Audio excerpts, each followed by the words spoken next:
لیکن میں ایک بہت ہی منفرد واقعہ آپ کے سامنے رکھنے کی سعادت حاصل کروں گا. یہ بہت ہی یونیک واقعہ ہے. پورے صحابہ کرام رضوان اللہ علیہم اجمعین میں اس صحابی کو اللہ تبارک و تعالیٰ نے جو عزت اور شرف عطا کیا ہے کسی کو نہیں ملا. لیکن یہ کس لیے ملا؟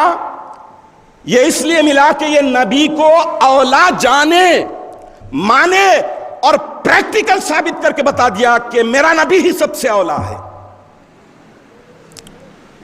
ایک مرتبہ کا واقعہ ہے، رات کا وقت ہو چکا، مدینے کی گلیوں میں اعلان ہوا کہ کفار حملہ آور ہونے والے ہیں، مومنین جہاد کے لیے نکلے. تو جب جہاد کا اعلان ہوا تو یہ اعلان اس نوجوان کے کانوں میں بھی پہنچ گیا جس کی شادی ہوئے گھنٹہ ہوا تھا، چند گھنٹے، 2-4 گھنٹے ہوئے تھے. نوجوان دلہا حضرت حنظلہ بن ابو عامر رضی اللہ تعالیٰ عنہ کا واقعہ ہے، جنہیں تاریخ غسیل ملائکہ کے نام سے یاد کرتی ہے، اور یہ نام میرے پیارے آقا نے دیا تھا. تو جب حضرت حنظلہ رضی اللہ تعالیٰ عنہ اللہ کے رسول کے حکم کو سنے، جہاد کا اعلان ہوا، بستر سے فوراً اٹھے اور دلہن سے اپنی کہا کہ میں اللہ کے حکم کی تعمیل میں نکل رہا ہوں. شادی ہوئے صرف چند گھنٹے ہوئے ہیں. دلہن نے کہا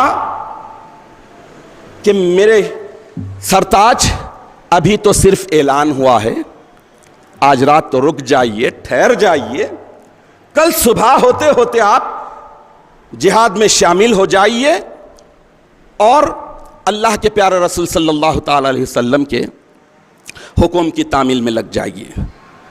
حضرت حنظلہ رضی اللہ تعالی عنہ عاشق رسول، ہر عمل میں رسول کے حکم کو اولیت دینے والے، عشق نبی کا نشہ ان کی زندگی میں ایسا چڑھا ہے کہ وہ بھول گئے کہ چند گھنٹے پہلے ہی میری شادی ہوئی تھی، شب زفاف ہے، پہلی رات ہے، سہاگ رات جسے کہتے ہیں وہ رات ہے. سب بھلا دیا. دلہن ٹوکنے کے باوجود عشق نبی میں انہوں نے کہا کہ اے میری پیاری رفیق حیات، تم مجھے اب مت روکو، اگر جہاد سے زندہ سلامت واپس آ گیا تو زندگی کے باقیہ دن اکٹھا گزار لیں گے، اور اگر اللہ تبارک و تعالیٰ کا حکم ہوا، شہادت مل گئی، تو کانفیڈنس دیکھیے، انہوں نے کہا کہ اے میری پیاری دلہن، جنت میں ہم مل جائیں گے. چنانچہ حضرت حنظلہ رضی اللہ تعالیٰ عنہ جہاد کے لیے نکل گئے، میدان جنگ میں گئے. کئی کفار کو، نوجوان تھے، کئی کفار کو واصل جہنم کر دیا، کئی کفار کی گردنوں کو اڑا دیا. لیکن اللہ کی مشیت تھی، ہوتے ہوتے آپ کفار کے نرغے میں پھنس گئے، کفار غالب ہو گئے اور آپ کی شہادت ہو گئی. جب شہادت ہو گئی، میدان میں جنگ تھمی تو لاشوں کو اکٹھا کرنے کا کام کیا گیا. اللہ کے نبی بھی دیکھ رہے تھے کہ حنظلہ بڑھ بڑھ کر دشمن پر حملہ کر رہے ہیں. اللہ کے نبی کی نظروں میں بھی وہ مقدس نوجوان دلہا بھی شامل ہے. اور اس کے بعد جب لاشوں کو اکٹھا کیا گیا تو حضرت حنظلہ رضی اللہ تعالی عنہ کی لاش مبارک نہیں ملی. صحابہ بڑی تلاش کیے، ادھر دیکھے ادھر دیکھے، میدان جنگ میں کہیں بھی لاش مبارک نہیں مل رہی ہے. اللہ کے نبی صلی اللہ تعالی علیہ وسلم کی بارگاہ اقدس میں آئے، اور آنے کے بعد صحابہ نے عرض کیا کہ حضرت حنظلہ کی لاش مل نہیں رہی ہے. تو اسی وقت اللہ تعالیٰ کی طرف سے ندا آئی کہ اے میرے پیارے حبیب، ذرا اپنی نظروں کو اٹھائیے، آسمان کی طرف دیکھیے. جب حضور اکرم نبی مکرم صلی اللہ تعالی علیہ وسلم کے نگاہ پاک آسمانوں کی طرف اٹھی تو دیکھا کہ ملائکہ حضرت حنظلہ کو غسل دے رہے ہیں. تو حضور اکرم نبی مکرم صلی اللہ تعالی علیہ وسلم حیرت زدہ ہو گئے کہ شہید کو نہلایا نہیں جاتا, غسل نہیں دیا جاتا.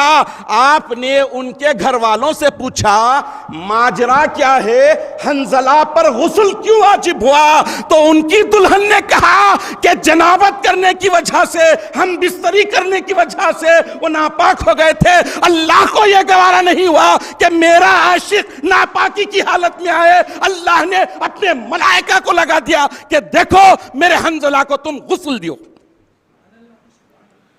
تو چنانچہ سارے ملائکہ حضرت حنظلہ رضی اللہ تعالیٰ عنہ کو غسل دے رہے ہیں.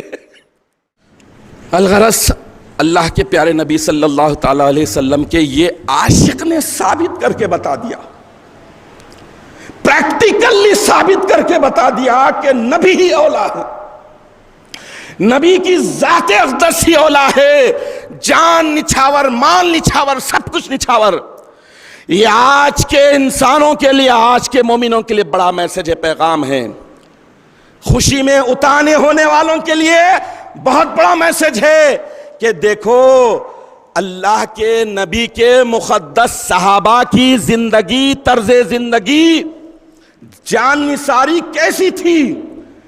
خوشی کے موقع پر بھی اللہ کے نبی پر جان نچھاور کرنے والے, اور غم کے موقع پر بھی اللہ کے نبی کے ہر حکم کی تعمیل کرنے والے, ایسے مقدس.